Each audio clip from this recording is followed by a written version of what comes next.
I've always thought of my life as a sequence of conflicts, each separate battle segregated under the heading, my fight with these guys, or my fight with those guys.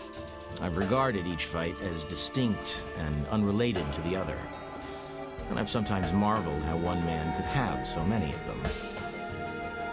I now realize it was all one fight. Are you or have you ever been a member of the Communist Party?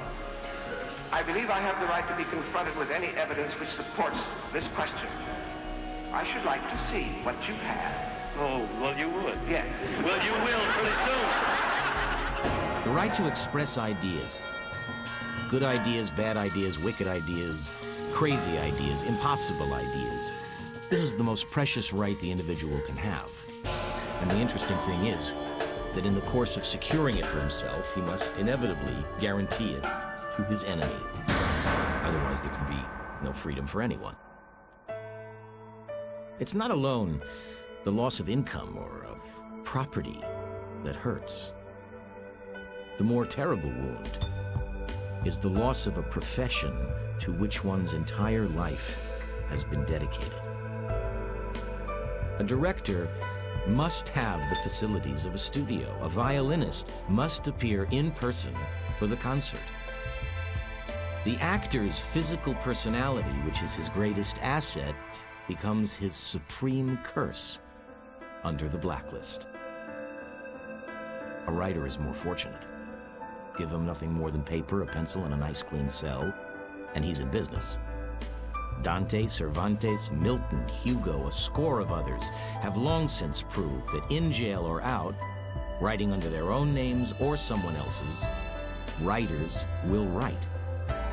And that having written, they will find an audience.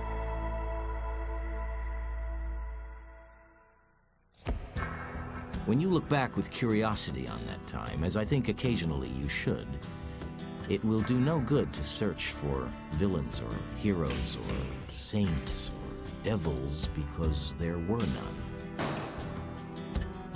They were only victims. Some suffered less than others, some grew, some diminished.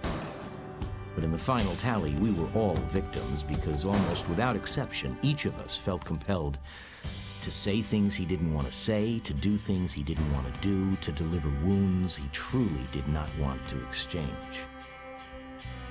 That's why none of us, left, right, or center, emerged from that long nightmare without sin.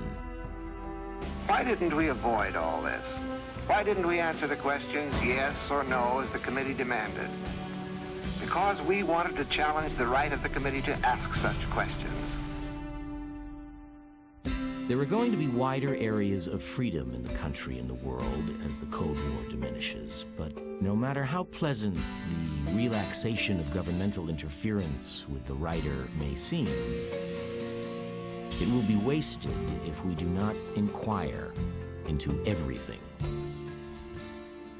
That is where the secret of freedom is found. To question, to doubt, to dispute, to challenge.